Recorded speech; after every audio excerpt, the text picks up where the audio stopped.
नमस्कार साहब। क्या बताएं, इस मजदूर की व्यथा सुनेंगे तो दिल हिल जाएगा आपका। हम मजदूरी करने के लिए मजबूर हैं, क्योंकि हमारा जन्म ही मजदूरी करने के लिए हुआ है।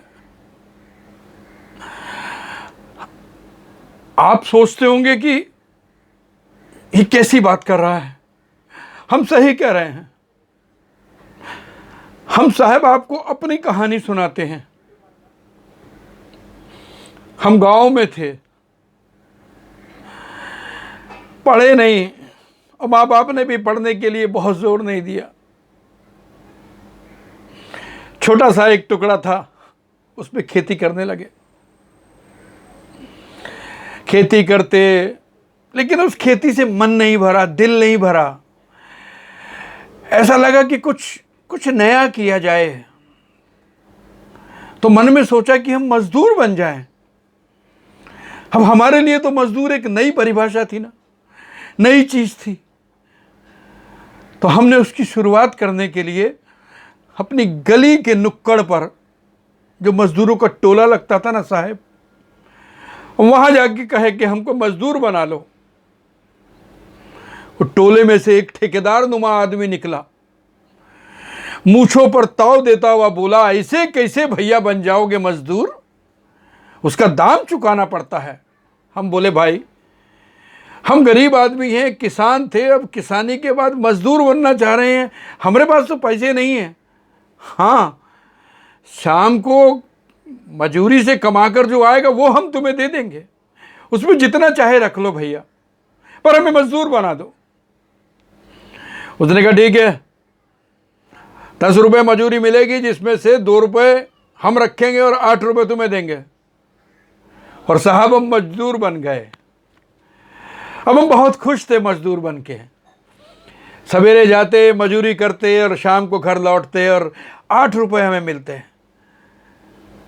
लेकिन साहब इंसान है ना, इंसान की महत्वाकांक्षा नहीं मरती साहब। सोचा और बड़े मजदूर बन जाएं। तो और बड़े मजदूर तो गांव में बन नहीं सकते थे। तो गांव से बाहर निकले, अपना गांव छोड़ा, शहर छोड़ा, राज्य छोड़ा, वतन छोड़ के बहुत दूर, इतनी दूर निकल गए जहां हमको कोई पहचानता नहीं था। साहब हमने वहां जाके भी मजदूरी के लिए बहुत मेहनत मशक्कत की। लेकिन पता है आपको, वहां के जो मजदूरों के ठेकेदार थे उनका रूप अलग था, उनका शोषण करने का तरीका अलग था। तब हमें समझ में आया कि छोटा मजदूर और बड़ा मजदूर क्या होता है। छोटा मजदूर जो मजदूरी करता है और कमाकर बड़े मजदूर को देता है, जिसे लोग ठेकेदार कहते हैं, दलाल कहते हैं। सच, सदियों से मजदूर तो मजबूर है अपना शोषण कराने के लिए साहब, लेकिन उसे समझ में नहीं आता है। अच्छा एक बात बताओ साहब, हम आपसे ही प्रश्न पूछे हैं कि आज तक कोई यूनियन लीडर, कोई यूनियन का बड़ा नेता मरा है क्या? नहीं मरा ना, क्योंकि वो मरेगा नहीं। वो मलाई खाने के लिए पैदा हुआ है। वो मजदूर और मालिक के बीच की कड़ी है। मालिक मजदूर को मजदूरी, मालिक को मालिक की कमाई, और बीच की मलाई खा जाता है वो ठेकेदार। और मालिक जब तक ये ठेकेदार खत्म नहीं होंगे ना इस समाज से, मजदूर ऐसे ही शोषित होता रहेगा और ऐसे ही शोषित होता होता मर जाएगा। ये मजदूर को समझ में नहीं आता है।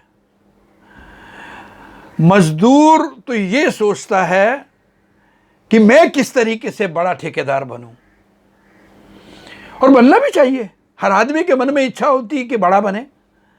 लेकिन जैसे ही वो ठेकेदार बनता है, वो दूसरे मजदूरों का शोषण शुरू कर देता है। उसको मजा आने लगता है। अब वो मालिक और मजदूर के बीच की कड़ी वो बन जाता है। पैसा मिलता है ना, बिना काम का पैसा। ये सदियों से चली आई परंपरा चलती चली जा रही है और इस परंपरा को तोड़ने के लिए साहब बहुत ज़रूरी है ये घूसखोर, ये दलाल, ये ठेकेदार, ये बीच के सौदागर खत्म होने चाहिए।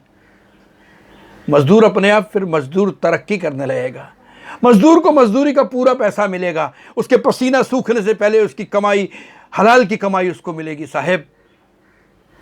फिर देखिएगा कि मजदूर नहीं आएगा फिर अपने गांव से बाहर, नहीं आएगा वो कमाई करने, क्योंकि गांव के अंदर भी अगर उसको ईमानदारी से छोटे ठेकेदारों से बचकर पैसा मिलेगा तो वो अपने गांव में खुश होगा, अपने शहर में खुश होगा। रातों रात चलते रहते हैं मजदूर, मीलों चलते हैं घर जाने की ललक में। लेकिन एक बात पूछूं साहब, इतने सालों से मजदूर अपने गांव से दूर शहरों में रहते हैं अपने माँ बाप के लिए, कभी पैसा भेजते हैं? नहीं भेजते।